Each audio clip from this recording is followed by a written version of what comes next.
Hello everybody, it's Maquito. I hope everybody's having a good day and it's had a good day so far. Before I get into the video, just letting y'all know this is the last day of international break. After this, there's gonna be no soccer games at least for the next 3, possibly 4 days, because they will be traveling back from their the country that they're playing for back to their club where they usually play, which is what is best, which is good for us.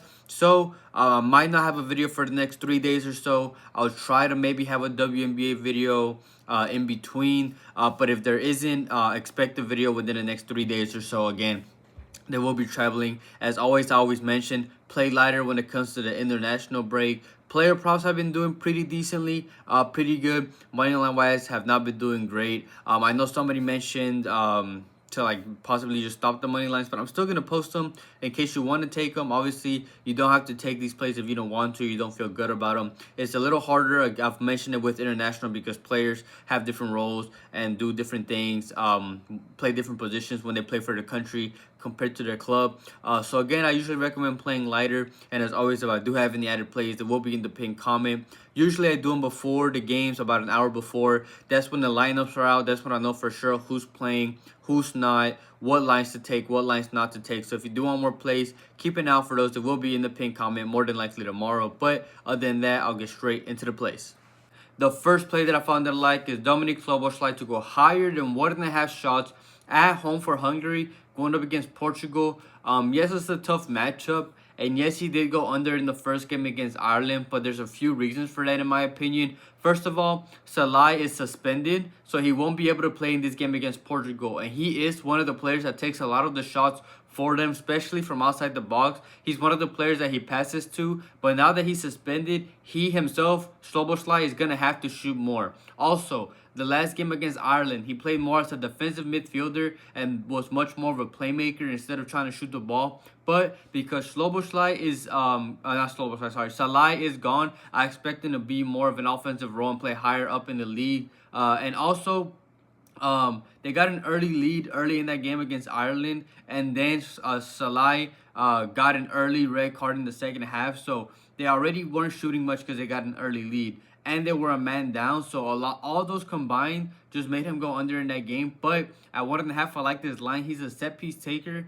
In the league last season, he took 49 with his right, 12 with his left, and 6 headers. So he is a versatile player, and he is a long shot taker as well. I feel like a lot of people know that he's in the league again. Last season, took 37 from inside, 30 from outside. And if you look at the games that he's played for Hungary without Salah available, some of these do date back to 2023. Keep that in mind. But when he didn't play, he went over with 2 against Turkey at home. He went under with 1 against Turkey away from home, over with 4 against Montenegro at home, and over with 9 against Bulgaria away. And yes, Portugal is a tough matchup, but they do tend to allow shots, especially on the counter attack, because they do press a lot of players up high, especially the fullbacks, whether it's Dalot or Nuno Mendes. So they do get caught on a counter attack, and Szoboszlai is one of those players that will be pressing forward. You can't call it a gut call, but I like the line. So I like Dominik Szoboszlai to go higher than 1.5 shots.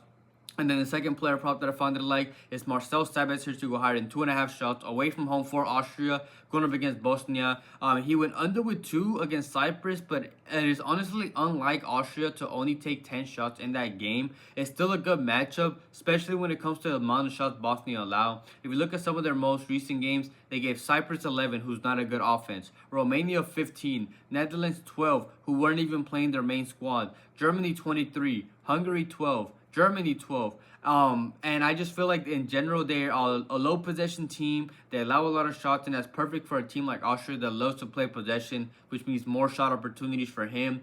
They're 1 game behind Bosnia, but they're also 3 points behind, and Bosnia has a 3-goal superior goal difference, so they need to be aggressive in this game. And Sabitzer plays much more of an offensive role for Austria than his club. When he plays for his club, he plays as a defensive midfielder, doesn't press up that often. But here he plays as an attacking midfielder and shoots. If you look at his recent games for Austria, he went over with 5 against San Marino, 5 again with Romania, 5 with Slovenia, 2 with Norway, 4 with Kazakhstan, 4 with Norway, 4 with Slovenia. So he will shoot against tough, slower opponents as well, especially for Austria. He's their set piece taker. He's a long shot taker as well. When he played for Austria in the Nations League, he took 10 from outside the box and 9 from inside the box. In the game where they need to be aggressive, Bosnia allows a lot of shots. He shoots more for Austria. I like the line. So like Marcel Sabitzer to go higher than 2.5 shots.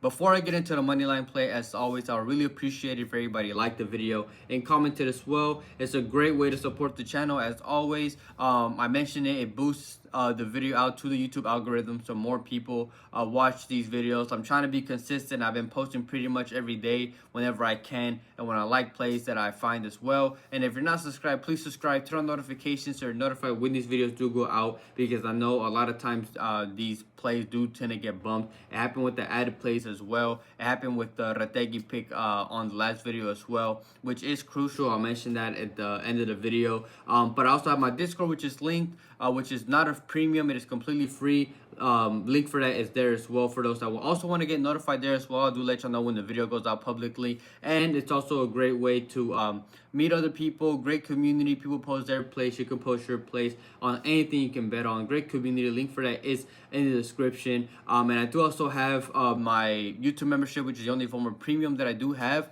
You get the content out earlier and you support the channel a little more. So if you're not a member, those that are, already got the video and these picks for everybody else. And again, you support the channel, so if you're interested in that, link for that in the description, or just the join button next to the subscribe button. But other than that, I'll get straight into my moneyline plays, and I really want to thank anybody and everybody who supports me in any way. I have one slip. I got this for -110 in the first place, higher than 1.5 Portugal goals, going up against Hungary. They're coming off that dominant 5-0 win away from home to Armenia, while Hungary did the opposite, lost a 2-0 lead and ended up drawing and conceded 2 goals against Ireland. So momentum-wise for both teams, perfect. Hungary tends to be a leaky team. They conceded 3 goals home and away to Turkey. They conceded 4 goals to the Netherlands. They conceded 5 and 2 to Germany. They conceded 3 to Switzerland. So they tend to concede a lot of goals, especially against these great offenses. I expect a lot of Portugal possession, and with quality playmakers and midfielders such as João Neves, Vitinha, Bruno Fernandes, Bernardo Silva. They have a lot of players that can create and shoot as well. And Ronaldo and João Felix are in form and now have more chemistry built because João Felix joined Ronaldo's team in the Saudi League in Al Nassr, so they've been playing with each other already, and it's just like a great chemistry built. It showed in the first game, and I just don't see Hungary stopping the strong Portuguese side. They have a great team, so I like higher than 1.5 Portugal goals going up against Hungary. And the second play is the Norway first half money line going up against Moldova. They have a great matchup. Moldova are coming after that 4-0 home loss to Israel, and Norway is a stronger offense with players like Holland, Odegaard, Oscar Bob, Andreas. So it's just a great players, great matchup. They already played in Moldova away from home back in March and won that game 5-0. Has 70% possession, had 24 shots, 8 shots on target. They already dominated them once. I expect them to happen again. And Moldova in these 4 games have conceded 14 goals in those 4 games and are used to playing much weaker opposition like Andorra and San Marino. And a win here almost certainly clinches the spot in the World Cup for Norway. As long as something doesn't go horribly wrong, they pretty much have a guaranteed spot as long as they can win this game. It's a great matchup. And they've Moldova have conceded in those 4 games, have conceded in the first half, and all 4 of those games I just don't see them stopping Norway, especially with Norway being at home. So I like the Norway first half 3-way money line going up against Moldova, and I have this lit for -110. Thank you everybody for watching. Quickly going over last video's picks. The 2 plays that I had in the YouTube, Rategi and Embolo, both pushed. Rategi ended with 3 and Bolo ended with 2, and I mentioned that bump because all the members got it at 3.0 about not soon after the video was posted publicly, maybe 15-20 minutes or so. He got bumped up to 3.5, so if you would have took him there, he did miss unfortunately, but that's the reason why I try to post these plays as soon as I can, because I know they will get bumped. Rategi and Embolo both pushed. I did have one added play as well of McTominay to go higher than 2.5 shots. He hit as well, literally like 5-10 minutes after I posted it. on the YouTube pinned comment, it got bumped as well. So these plays do get bumped to try to find value as well. And then money line wise, I mentioned it wasn't good. Both teams to score in Kosovo and Sweden. I literally said in that video it was whether or not Kosovo scored and wasn't really too worried about Sweden because of their team, when it was literally the opposite. Kosovo won that game 2-0. Sweden could not score, so that was very unfortunate. Sweden should have scored. That play should have hit, but we can't obviously know exactly what's going to happen, or else I would just be able to post these videos and win every time. It's not going to work that way. I try to post these as the best plays that I can. Player prop wise, I've been doing great, but team wise overall, it's hard to predict because of the international break. But hopefully the last day of the international games before we go back to club soccer, hopefully we can carry on that momentum from the player props, finish strong before we have a couple days break, come back Friday or Saturday, have a video, and come back to club soccer. Like I mentioned before, if I do have any added plays, it will be in the pinned comment. But other than that, I hope everybody has a good night, a good day, and we can cash out tomorrow.